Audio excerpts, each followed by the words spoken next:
I grew up overlooked as the middle child. When I stopped showing up for holidays, my family said I was distancing myself. Then, a call from my mom made me realize I was right to move away. The phone call came on a Tuesday afternoon while I was reorganizing my kitchen cabinets. My mother's voice crackled through the speaker with that particular edge of annoyance I'd grown up hearing whenever she felt inconvenienced. "Just where have you been?" I paused, holding a stack of dinner plates midair. "What do you mean, you missed Thanksgiving? You missed Christmas? You weren't at Easter brunch and now you're not coming to your cousin Jennifer's engagement party this weekend?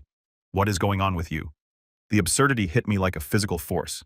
I set the plates down carefully on the counter and picked up my phone, taking it off speaker. "Mom, I moved to Arizona 14 months ago." Silence stretched across the line. Not the thoughtful kind, but the bewildered variety that comes when someone's brain is trying to process information that doesn't fit their narrative. "What are you talking about? You live in Connecticut." I lived in Connecticut. Past tense. I packed up my apartment in Stamford, hired movers, drove across the country, and started a new job at a marketing firm in Phoenix. That was March of last year. "That's ridiculous. You never told us you were moving." The laugh that escaped me was harsh and unexpected. "I told you. I told Dad. I told Ryan and Ashley. I even mentioned it at Sunday dinner the week before I left." My mother made that dismissive sound in the back of her throat, the one that meant she thought I was being dramatic or misremembering. "Well, nobody remembers that. If you'd actually been serious about moving across the country, don't you think we would have noticed? There it was."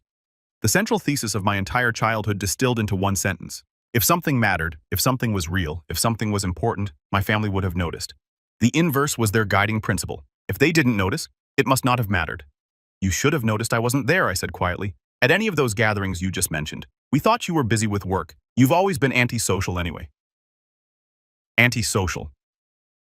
The label they'd given me sometime around middle school, when I stopped fighting for scraps of their attention.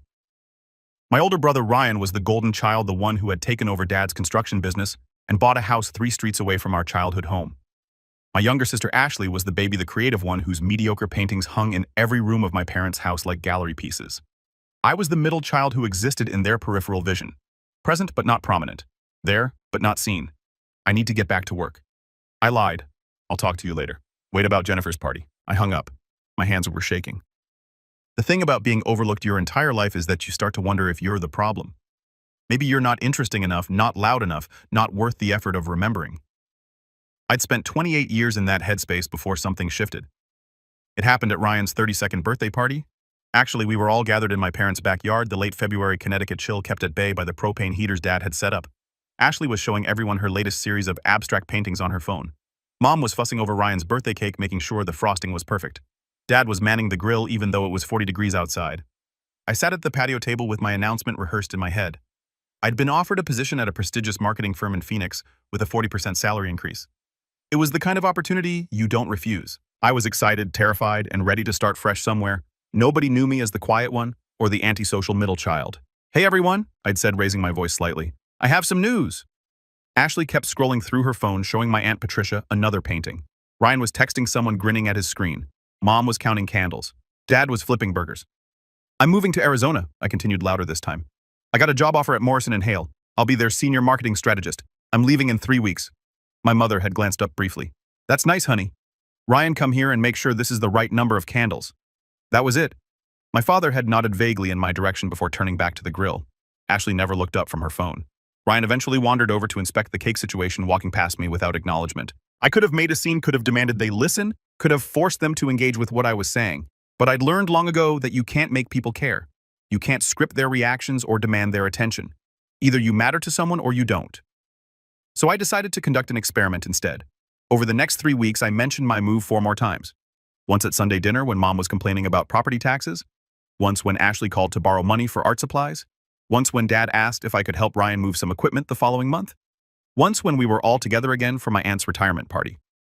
Each time I got the same response, vague acknowledgement followed by immediate dismissal as the conversation pivoted to something more interesting. Ryan's business expansion, Ashley's upcoming art show at a local coffee shop, the neighbor's new fence that was apparently 6 inches over the property line and driving Dad insane. I documented it all, not in a creepy way, but I kept notes on my phone, who I told when I told them what their response was. I even sent a family group text 2 days before my move. "Final packing day. Arizona, here I come." Ashley had responded with a thumbs up emoji. Nobody else replied. The movers came on a Thursday. I handed over my keys to the landlord on Friday. I started driving west on Saturday morning. My entire life packed into my Subaru Outback and a moving truck scheduled to arrive in Phoenix 4 days later. Nobody called to say goodbye. Nobody asked if I needed help with the drive. Nobody even asked for my new address. The first few weeks in Phoenix were disorienting in the way that complete freedom often is. I woke up every morning in my empty apartment, sunlight streaming through windows that faced a direction Connecticut windows never had. The job was challenging and rewarding. My coworkers invited me to happy hours. I joined a women's hiking group and discovered I actually loved physical activity when it wasn't gym class humiliation. I made friends, real friends, who asked about my day and remembered conversations we'd had the week before. I went on dates with a software engineer named Marcus, who actually listened when I talked. I adopted a cat from a local shelter and named her Phoenix, which made me smile every time I said it. Months passed. I posted photos on social media, occasionally pictures of desert sunsets and mountain hikes. My location was clearly listed as Phoenix, Arizona on my profile. I checked in at restaurants and coffee shops with geotagged posts.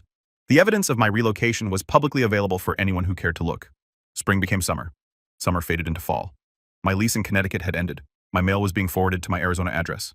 I'd updated my driver's license, my voter registration, my everything, and nobody noticed. Sunday dinners continued without me, according to Ashley's Instagram stories. Ryan posted photos from family barbecues. Mom's Facebook was full of pictures from various gatherings and holiday celebrations. I appeared in none of them. My absence left no visible gap. At first, I waited for someone to ask where I was, then I waited for someone to call and check if I was okay. Eventually, I stopped waiting and started living. Thanksgiving came and went. I volunteered at a local food bank and had dinner with coworkers. Christmas was spent hiking Camelback Mountain and watching movies with friends. Easter brunch happened at a cafe downtown with people who had known me for less than a year but seemed to understand me better than my family ever had. I sent Christmas cards to my parents' house with my return address clearly printed. I posted photos from holiday events with Arizona landmarks in the background. My digital footprint was a trail of breadcrumbs leading directly to my new life. The invisible girl had moved across the country, and the people who were supposed to notice didn't even realize she'd left the room. When Mom's call came that Tuesday in April, 14 months after I'd driven away from Connecticut, I realized the experiment had concluded itself. The results were definitive and brutal. I could disappear from their lives entirely. And the only thing that would eventually prompt concern was the inconvenience of my absence at social obligations. Not worry about my safety, not curiosity about my life, not love or connection or any of the things families are supposed to feel. Just irritation that I wasn't fulfilling my role as background character in the ongoing drama of their lives. After hanging up on my mother, I sat on my couch with Phoenix curled in my lap. My apartment was quiet except for the hum of the air conditioning. Through my window, I could see palm trees swaying against an impossibly blue sky. My phone buzzed. A text from Mom. That was very rude. Call me back. Then another from Dad. Your mother is upset. What's this about Arizona? Ashley chimed in. Mom says you moved when Ryan's message was typically brief.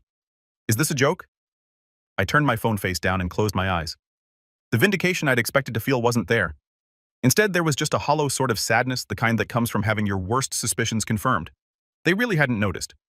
For an entire year, my absence had registered so little that they'd simply filled in the blank space with assumptions. Busy with work being antisocial, just Olivia being Olivia, not worth following up on. My phone kept buzzing. I ignored it. That evening, I met my friend Jessica for dinner at our favorite Mexican place. She'd moved to Phoenix from Michigan 2 years ago and understood what it was like to start over far from home. You're quiet tonight? She observed, dipping a chip in salsa. Everything okay? I told her about the call, about the entire year, about my experiment and its devastating conclusion. Jessica was quiet for a moment, then shook her head slowly. That's beyond neglect, Liv. That's erasure. The word hit hard because it was accurate. I'd been erased from my family's consciousness so thoroughly that my physical absence from an entire state hadn't registered. What are you going to do? She asked. I don't know. Part of me wants to tell them exactly how messed up this is. Part of me wants to just block their numbers and move on. What does the biggest part of you want? I considered this. Honestly, I want to not care. I want to be so secure in my new life that their obliviousness doesn't matter. Are you there yet? Almost, I admitted, but not quite. My phone rang while we were finishing dinner. Mom, again. I let it go to voicemail. The voicemail she left was a masterpiece of self-centered indignation. Olivia, I don't appreciate being hung up on. We need to discuss this Arizona situation. You can't just move across the country without telling anyone. That's not how family works. Call me back tonight. I played it for Jessica on speaker. Her jaw dropped.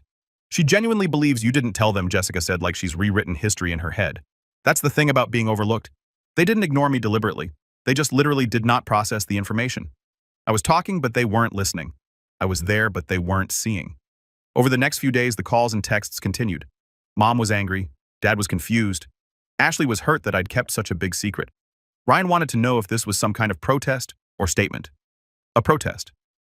As if my entire cross-country relocation was a performance art piece designed to get their attention, rather than a genuine attempt to build a better life. I thought about responding with a detailed timeline, a PowerPoint presentation of all the ways I tried to be seen over the years. But what would be the point? People don't change because you present them with evidence of their failures. They change when they decide they want to. My coworker Jennifer, different. Jennifer, one who actually knew my last name, noticed I was distracted during our Monday morning meeting. "You okay?" she asked afterward, lingering by my desk. I told her an abbreviated version. She listened without interrupting something I'd learned to appreciate about the people in my new life. My family was like that with my sister, she said when I finished. She was the forgotten middle child too. Eventually, she moved to Seattle and stopped trying to make them understand. She's happier now. Did they ever figure it out? Jennifer shrugged. Some of them did, some never will. But my sister stopped waiting for their validation, and that freed her up to find people who valued her from the start. It was the same conclusion I'd been coming to, but hearing it from someone else made it feel more solid. That afternoon, I had my weekly video call with my therapist, Dr. Sarah Chen. I'd started therapy 6 months after moving to Arizona initially to deal with the adjustment of starting over. It had evolved into something much deeper. So they finally noticed, Dr. Chen said after I'd explained the week's events. 14 months later, only because I wasn't fulfilling my designated role at family functions. How does that make you feel? Vindicated, I guess? But also sad. I wanted to be wrong about them. I wanted this experiment to fail. I wanted someone to call after 3 weeks and say, "Wait, where are you?" But they didn't. And now they're acting like I'm the one who did something wrong by not being more insistent about my move, like I should have forced them to pay attention. Dr. Chen leaned forward slightly on the screen. "We've talked before about your pattern of accommodating their neglect, making yourself smaller so you wouldn't be disappointed when they overlooked you again. This move was you choosing not to accommodate that anymore. I guess I thought there'd be more satisfaction in being proven right. Being right doesn't heal the wound of being unseen. It just confirms it exists." I sat with that for a moment. She was right as usual. The vindication was hollow because what I'd really wanted, what I'd always wanted, was for them to care enough to notice without me having to disappear first. The question now, Dr. Chen continued, is what kind of relationship you want with them moving forward. You've established your independence. You've proven you don't need their validation to thrive. What comes next is entirely up to you. What did I want? The honest answer was complicated. I wanted them to change, to suddenly become the family I'd always needed. But I also knew that was unlikely. People in their 50s and 60s don't usually overhaul their entire way of relating to someone. "I think I want them to try," I said finally. Really try, not just for a few weeks until the guilt wears off, but actually put in effort to know me. And if they can't or won't do that, I want to be okay with keeping my distance. That sounds healthy and realistic. After the session, I went for a walk around my neighborhood. The evening air was still warm, the sky turning those shades of pink and orange that had seemed impossible when I first arrived. I'd grown to love the desert landscape, the way it felt both harsh and beautiful simultaneously. My phone buzzed. A text from my mother. "I found the email you sent about your move from last March. It was in my inbox. I remember seeing it now. I think I meant to respond and got distracted." No apology, no acknowledgement of how devastating that casual distraction had been. Just a statement of fact, as if remembering the email was sufficient. I started typing a response 3 different times and deleted each one. Finally, I wrote, "Okay, nothing more." Let her sit with that single word the way I'd sat with years of casual dismissals. Another text came through, this time from my brother. "Been thinking about what you said. You were right about me not calling. I didn't realize how one-sided it was." "Thanks for saying that," I typed back. "Can I ask you something?" Ryan's next message read. "Sure. Did you feel like this our whole lives, like we didn't see you?" I appreciated the directness of the question. "Yes, since we were kids." 3 dots appeared and disappeared several times. "Finally, I'm sorry. I thought you were just quiet and independent. I didn't realize you were quiet because we talked over you." It was the most insightful thing Ryan had ever said to me. Maybe there was hope for change after all. "I was independent because I had to be," I responded. "Nobody was paying enough attention to depend on. That sucks. I'm sorry." 2 simple sentences, but they landed differently than Mom's explanations and justifications. Ryan was acknowledging the harm without qualifying it. "Thanks," I sent back. "I appreciate you saying that." My phone rang a few minutes later. Ashley's name appeared on the screen. I debated letting it go to voicemail, but answered on the 4th ring. "Hey," she said, her voice thick like she'd been crying. "I don't want to bother you, but I need to say something. I'm listening. I looked through all your social media posts from the past year, every single one.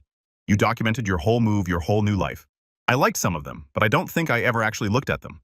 Not really." I waited, letting her continue. "There's one from your first day at your new job. You're standing in front of the building looking nervous and excited. I liked it and moved on. I didn't ask how your first day went. I didn't ask anything." "No, you didn't." "And there's another one from when you adopted Phoenix. You wrote this whole caption about how you'd always wanted a cat, but the timing never felt right before." I commented cute with a heart emoji. I didn't ask about her name or why you chose her or anything that would show I cared about what was happening in your life. I could hear her crying now, not hiding it. Liv, I've been the worst sister. Not because I actively hurt you, but because I just didn't see you. And that might be worse. It is worse, I said quietly, because there's no villain to be angry at, just absence. Can I try to be better? I know that's asking a lot after 29 years of being terrible, but I want to try. What does trying look like to you? Ashley was quiet for a moment. Calling you once a week just to talk? Asking about your life and remembering what you tell me. Actually reading your posts instead of scrolling past them. Showing up for you the way you've always shown up for us, even when we didn't deserve it. It was a good answer. Whether she'd follow through remained to be seen, but the words were right. At least. I'd like that, I told her. But Ashley, you need to know that if this is just guilt-driven and fades out in a month, I'm not going to chase you. I'm not going to beg for your attention anymore. I understand. I'll do better. I promise. Promises were easy to make in moments of crisis. The real test would be whether she kept it when the crisis faded. We talked for another 20 minutes, and for the first time in memory, Ashley asked me questions and listened to the answers. She wanted to know about my job, my apartment, Phoenix, the cat Marcus, my friends here. She asked follow-up questions that proved she was paying attention. It felt surreal, like I'd stepped into an alternate universe where my sister actually cared about my life. I tried not to get my hopes up too high, tried to maintain realistic expectations, but a small part of me that had been closed off for years cracked open just a bit. I didn't respond to any of them. Instead, I went to work, hung out with friends, went on a date with Marcus, took Phoenix to the vet for her checkup. I lived my life the one I'd built brick by brick, in a place where nobody knew me as the forgettable middle child. On Saturday, my phone rang with a video call from my mother. I almost declined, but curiosity got the better of me.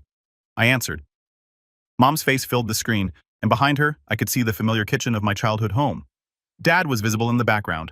Ashley appeared in the frame, and Ryan wandered in holding a beer. A family meeting about me. How novel. There you are, Mom said, her tone hovering between relief and irritation. We've been trying to reach you all week. I've been busy. Too busy to talk to your family. This from Dad, his voice gruff. I've been busy for 14 months. Nobody seemed to mind before. Ashley leaned into frame. Liv, come on. We're all confused here. When exactly did you move? I pulled up my photo gallery and selected a picture. It was from my first day in Phoenix. Me standing in front of a Welcome to Arizona, signed my car packed with boxes visible in the background. The date stamp read, March 17th of the previous year. I held it up to the camera. This was taken 14 months ago. My mother squinted at the screen. Well, we never saw that photo. I posted it on Facebook, Instagram too. Public posts. You're welcome to scroll back and check. Silence descended on the call. I watched their faces, saw the moment when they couldn't quite figure out how to dismiss this evidence. Why would you move without discussing it with us? Dad asked finally. The question was so absurd I almost laughed. I did discuss it multiple times. I told you at Ryan's birthday party. I mentioned it at 4 Sunday dinners. I sent a group text. None of you responded with anything more than generic acknowledgement. Well, you should have been more clear that you were serious. Mom said, her default defense mechanism kicking in. Make it my fault for not communicating properly rather than their fault for not listening. How much clearer could I have been? I said the words, I'm moving to Arizona, in complete sentences to your faces. What exactly was ambiguous about that? Ryan spoke up for the first time. Maybe we thought you were just considering it. People talk about moving all the time. Did any of you ask me about it? Did anyone say, tell me more about this move? Or when are you planning to go? Or literally any follow-up question that would indicate you'd processed what I said? The silence was answer enough. Here's what actually happened. I continued, surprised by how calm I felt. I told you I was moving. You heard the words but didn't absorb them because you weren't really paying attention. You've never really paid attention to me. I'm the middle child who doesn't cause problems or demand focus. So I exist in this weird peripheral space where you know I'm around but don't actually engage with my life. That's not fair, Ashley protested. We care about you. Do you... Tell me something about my life from the past year? Anything. Ashley faltered. You work in marketing. I've worked in marketing for 6 years. What else? Nobody answered. I got a promotion. I'm dating someone. I adopted a cat. I've hiked 6 different mountain trails. I've made friends who actually remember my birthday without Facebook reminders. I've built an entire life and none of you knew any of it because none of you asked. My mother's face had gone tight. You're being dramatic. We've been supportive of you. Name one thing you've been supportive of. We always invited you to family events, invited me to be in the background. You mean to fill a seat at the table to make the family photos look complete? But did anyone ever ask me how my day was and wait for the full answer? Did anyone remember the things I told them? Did anyone notice when I stopped showing up? Dad cleared his throat. So what is this punishment? You moved away to teach us a lesson. No, Dad. I moved away because I got an amazing job opportunity in a beautiful city. I moved away to start fresh somewhere. I wasn't automatically cast as the forgettable one. The punishment, if you want to call it that, was seeing how long it would take you to notice I was gone. Turns out the answer is until it became inconvenient. You're being cruel, Mom said, her voice wavering slightly. I'm being honest. There's a difference. Ryan shifted uncomfortably. So what now? You just never come back, never visit. Why would I visit? So I can sit at Sunday dinner being talked over and ignored. So I can watch everyone celebrate Ashley's hobbies and your business deals while I fade into the wallpaper. I have friends here who see me. I have a boyfriend who listens when I talk. I have a life that doesn't require me to shrink myself to fit into the background. The words hung in the air between us, heavy with years of accumulated neglect. We want you at Jennifer's engagement party, Mom said finally, her voice small. Jennifer and I haven't spoken in 3 years. I'm not even sure she knows my middle name. Why would I fly across the country for someone who wouldn't notice if I was there or not? Because family shows up for each other, Dad said. The irony was so thick I could taste it. Family also notices when someone moves to a different state. Family asks questions and remembers answers. Family sees you. Ryan set his beer down hard enough that I heard it through the phone. Okay, you've made your point. We screwed up. What do you want from us? I don't want anything from you. That's what you're not understanding. I moved to Arizona for me not to punish you or prove something. The fact that none of you noticed is just the evidence of what I already knew, which is that I've been invisible to all of you for as long as I can remember. Do you know what it's like growing up in a house where you can tell a story at dinner and have someone start talking over you before you finish the second sentence? Where you can share good news and watch everyone's eyes glaze over? Where your accomplishments get a distracted "that's nice" while everyone else's get celebrated? Mom's face crumbled slightly. We celebrated your achievements. Name one. One achievement of mine that you celebrated. The silence stretched painfully. My college graduation, Mom prompted. You left early because Ryan had a business meeting you wanted to attend with him. My first promotion. Ashley had an art show the same weekend and everyone went to that instead. When I paid off my student loans 2 years early, I told you at Sunday dinner and Dad changed the subject to talk about the Patriots game. I watched the memories surface on their faces, the uncomfortable recognition of truths they'd never had to confront.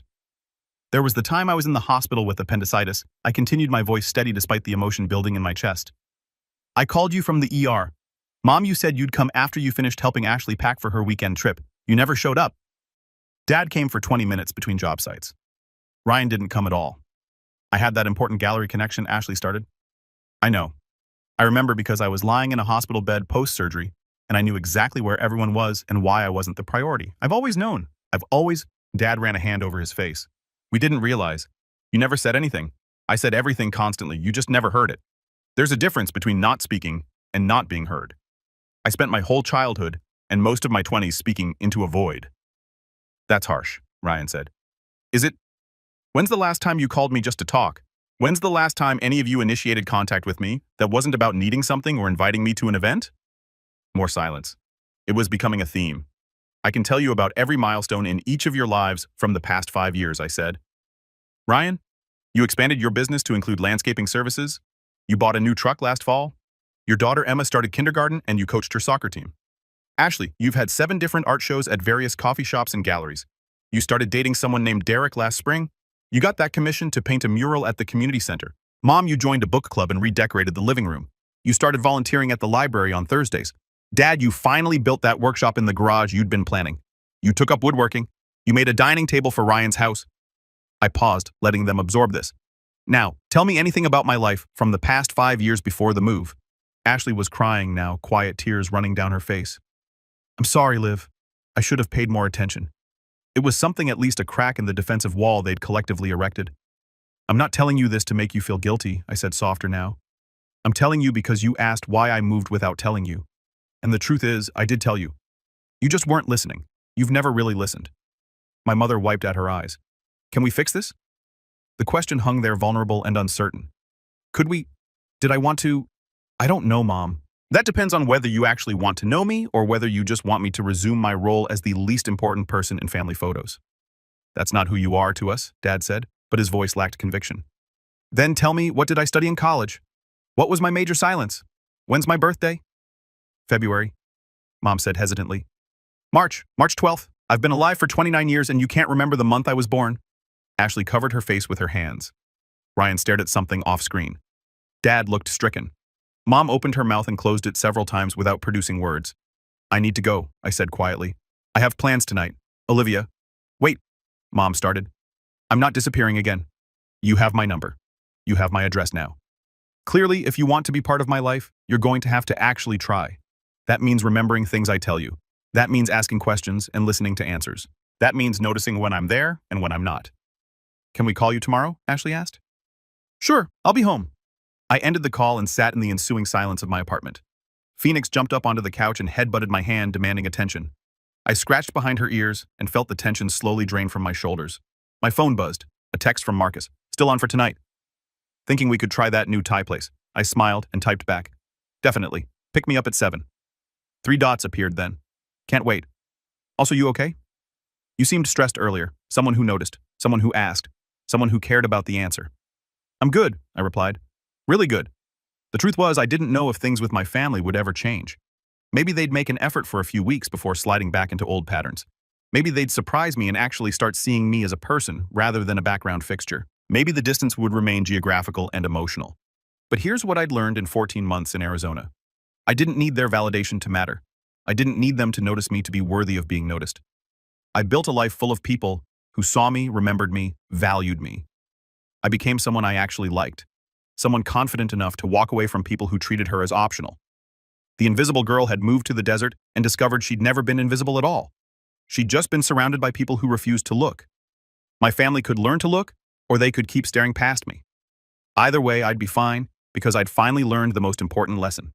Being overlooked is only painful when you're still waiting to be seen. Once you stop waiting and start living, their blindness becomes their loss, not yours.